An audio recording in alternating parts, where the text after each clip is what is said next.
Soybeans or edamame are one of the tastiest beans you can grow in your garden. In today's episode, we will show you everything from planting soybeans and harvesting them, as well as a delicious edamame recipe.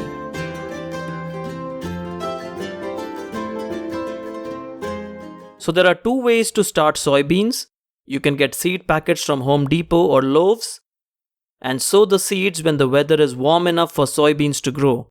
Spring, summer and fall are the best times. Soybeans can grow very well in the summer heat here in Southern California. When starting from seeds, you can sow 6 to 8 seeds in one whiskey barrel container like you see here.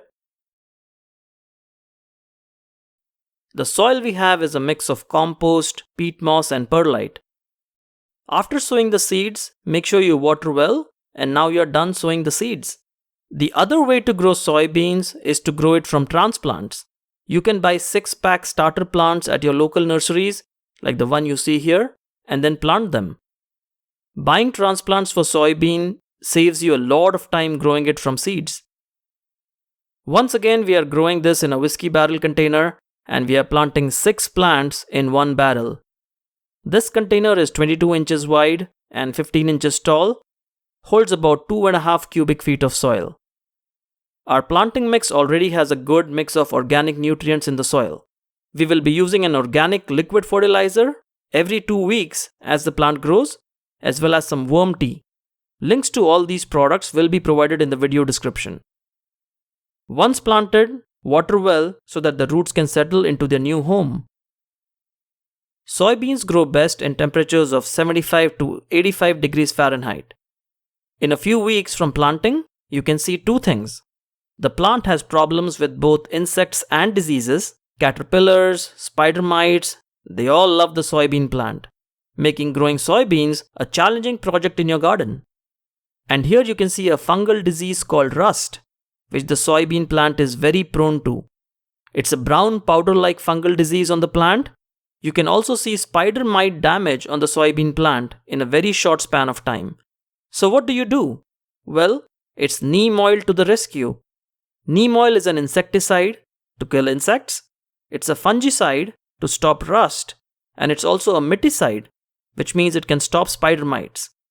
So a generous drenching of diluted neem oil will give some respite to these soybean plants. Spray both under and over the leaves and drench the plant completely. Repeat this weekly till you don't see any signs of insects or diseases. And as you can see, even after the weekly neem oil applications, the rust and the spider mites have emerged stronger. The plant still has some damage due to these. However, does this really affect production? Well, we'll soon find out. Soybeans grow in full sun, so choose a nice sunny spot with at least 6 to 8 hours of sunlight for your soybeans.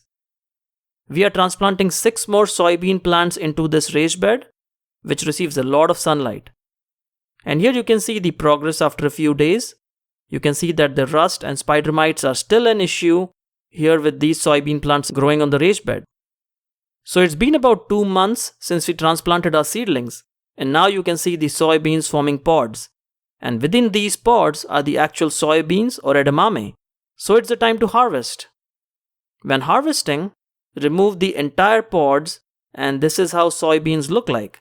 They look pretty good, and I really wish these plants were a little rust resistant, but overall, for the size of the plants, we are getting a decent harvest. So what's the biggest advantage of growing soybeans at home? Well, they are non-GMO, they are much better for your health than commercially grown soybeans, and they are very delicious as well. To get a good harvest of soybeans, remember to fertilize your soybean plants with a good organic liquid fertilizer as well as worm tea for good results. And here is our harvest. As you can see, we got a lot of soybeans for the size of the plants we had, so I'm quite happy with the results. If I had grown more plants, I would have gotten more soybeans. The soybean plants growing in our raised beds also gave us some soybeans, but you can see the plant had no vigor, despite us providing all the nutrients as well as protection from insects and diseases. Let's open up these soybean pods to show you how the soybean looks like inside the pods. And these are the soybeans that you can eat raw or steamed or cooked. Once the plants have completed producing their pods for harvest, you can go ahead and remove the plants. What I wanted to show you here is to pay attention to the roots. The soybean plant has roots that are relatively shallow, which means that you can grow them in shallower containers as well, like the ones smaller than the whiskey barrel containers shown here. Soybean plants fix nitrogen in the soil. They have bacteria in their roots that fix nitrogen from the air and make it available for the plant to use.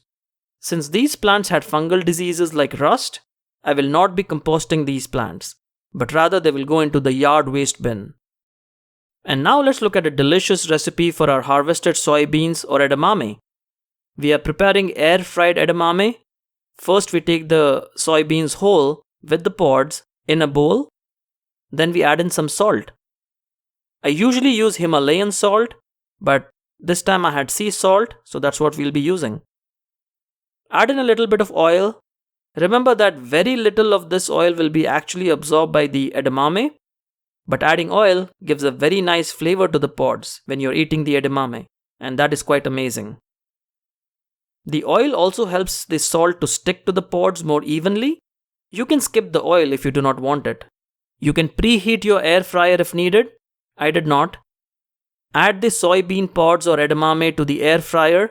Set the air fryer to 375 degrees Fahrenheit and cook for about 15 to 20 minutes, tossing them around the halfway mark. Soybean dishes are actually called edamame because in Japanese, the term edamame means stem beans, or the preparation where beans are still attached to the pod when cooking. As you can see here, the pods protect the soybeans from overcooking, and these homegrown soybeans will be one of the best tasting soybeans you will ever eat. Soybeans are packed with protein and are a very important part of a healthy vegetarian or a vegan diet. You can also steam your soybeans and add a little salt for a delicious dish. Growing soybeans is one of the best summer treats from your garden, so I highly recommend that you try growing soybeans this season. So there we have it, folks. That was our episode on growing soybeans in your home garden. If you like this video, give us a thumbs up. And if you have any questions or comments, post them in the comments box below. A majority of you watching this video are not yet subscribed to California Gardening, so please take a moment to subscribe to our channel to get all future updates. We'll see you again soon. Happy gardening.